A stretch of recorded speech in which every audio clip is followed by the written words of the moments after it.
Good morning, everyone, and welcome. Today, we're diving into the world of curriculum development with a focus on planning, implementation, and evaluation. Our presentation is titled Comprehensive Curriculum Development, Planning, Implementation, and Evaluation, and it offers a holistic approach to designing, executing, and assessing educational programs. The goal is to enhance student learning while supporting institutional success. I'm excited to explore these key areas with you and share strategies that can make a real difference in educational outcomes. Let's get started. When we talk about curriculum planning, we're focusing on setting clear goals and developing a structured approach to guide what is taught. This foundation is essential because it ensures that instruction is purposeful and aligned with desired outcomes. Moving on to curriculum implementation, this is where the plan comes to life in the classroom. It requires not only putting the plan into action, but also being flexible and coordinating effectively to address the dynamic needs of students. Then, program assessment comes into play. This step is all about evaluating whether the curriculum is actually meeting its learning objectives. It helps us understand what's working and what needs improvement. When we combine planning, implementation, and assessment, we create a continuous enhancement cycle. This cycle is vital because it supports better student achievement and ensures institutions remain accountable for the quality of education they provide. When we talk about curriculum planning, the first critical step is defining clear learning objectives. These objectives serve as a foundation for designing a meaningful and effective curriculum. Essentially, learning objectives specify what students should know, understand, and be able to do by the time they complete the course or instructional unit. This clarity is crucial because it guides every part of the teaching process. Next, it's important to align these learning objectives with the desired student outcomes. This alignment ensures that all teaching activities and assessments are not just random or disconnected tasks, but purposeful steps that directly support what we want students to achieve. When objectives and outcomes are well aligned, it creates a strong coherence between the instructional content, evaluation methods, and the overall educational goals. This alignment brings significant benefits. It enhances the effectiveness of the curriculum by making sure that every element works together toward the same aims. Ultimately, this coherence promotes targeted student learning, ensuring that students develop the knowledge and skills we intend for them in a focused and meaningful way. When we talk about curriculum planning, it's important to understand the frameworks and models that guide the process. Curriculum frameworks serve as foundational guides that help us systematically develop educational programs, ensuring consistency and coherence.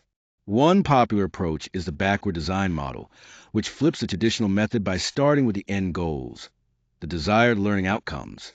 From there, we create assessments and learning activities that align directly with those goals, making the learning experience purposeful and targeted.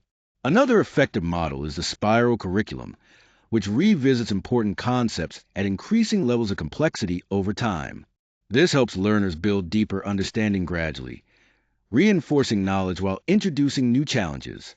Ultimately, these curriculum models are essential because they offer structured ways to organize content logically, support skill mastery, and make sure what we teach aligns with educational standards and the needs of our learners.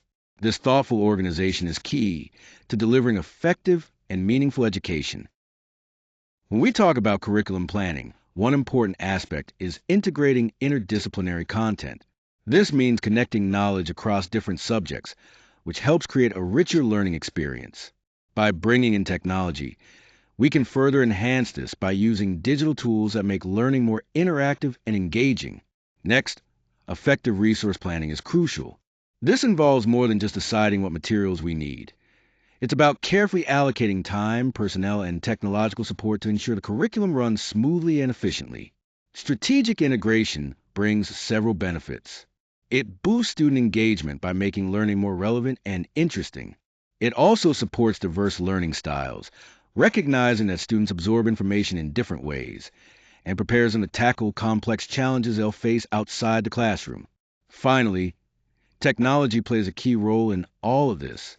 Leveraging digital tools is essential not only for enhancing the learning experience, but also for supporting the delivery of the curriculum itself, making the whole process more dynamic and effective. When implementing a new curriculum, it's important to start with pilot phases. These initial trials help us test the materials and make necessary adjustments before a full rollout. Educators play a central role by facilitating instruction and offering valuable feedback based on their classroom experience. Meanwhile, administrators take charge of coordinating logistics and keeping an eye on overall progress to ensure everything stays on track. A key factor in successful implementation is fostering collaboration among teachers, support staff, and leadership. This shared responsibility not only strengthens the process, but also ensures a smooth operationalization of the curriculum across the school. Teacher training is absolutely essential because it provides educators with the skills and knowledge they need to effectively deliver new curricula. Without proper training, even the best curriculum can fall short in the classroom. But training alone isn't enough.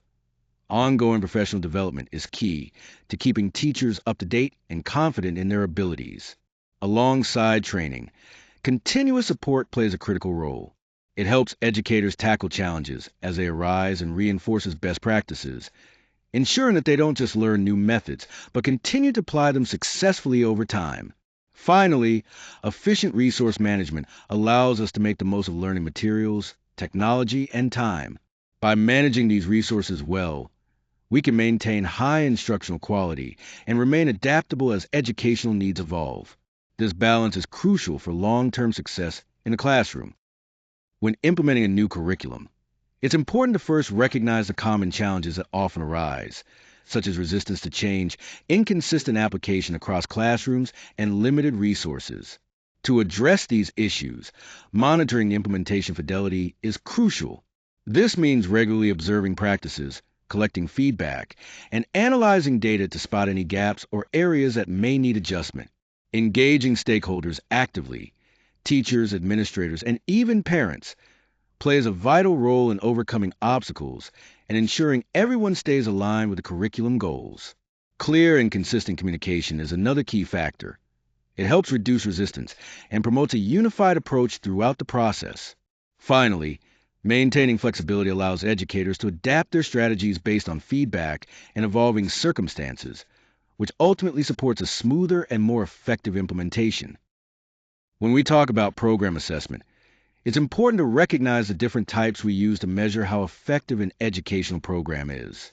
First, formative assessment are key because they give us ongoing feedback while teaching is happening, allowing both instructors and learners to adjust and improve as they go.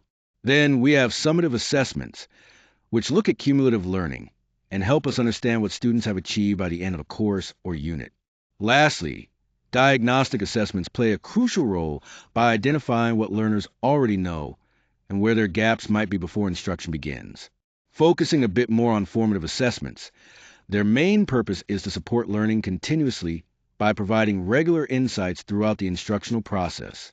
This kind of assessment is less about grading and more about guiding both students and teachers toward better outcomes. When it comes to data collection and program assessment, it's essential to pick the right tools and methods. We want to gather both quantitative data, like test scores, and qualitative insights, such as feedback or observations. This comprehensive approach helps us make informed decisions to continually enhance educational programs and ensure they meet learners' needs effectively. When assessing a program, it's important to use a variety of metrics to get a full picture of its impact. Quantitative data, like test scores and completion rates, give us clear, measurable indicators of success. But numbers alone don't tell the whole story. That's where qualitative data comes in. Through observations and surveys, we gain valuable insights into the experiences and context behind those numbers. By carefully analyzing both quantitative and qualitative data, we can make informed, evidence-based improvements to the program. And of course, transparent reporting to all stakeholders is crucial. It not only ensures accountability, but also encourages collaboration, helping us all work together to continuously enhance the quality of the program. To wrap up, it's important to recognize that curriculum planning, implementation, and program assessment are all interconnected, forming a continuous cycle that's essential for educational success. At the heart of this cycle are clear objectives that align directly with desired outcomes, providing a purposeful foundation for everything we do. Effective program design is supported by structured frameworks and careful resource planning, ensuring we have a solid blueprint to follow. When it comes to implementation, thoughtful rollout strategies, along with professional development and ongoing monitoring help us address challenges as they arise. Finally, continuous improvement is driven by using various assessment methods and thorough data analysis, giving us the feedback needed to refine our programs, enhance student learning, and improve overall institutional effectiveness. Each of these elements plays a vital role in creating and maintaining a successful educational experience.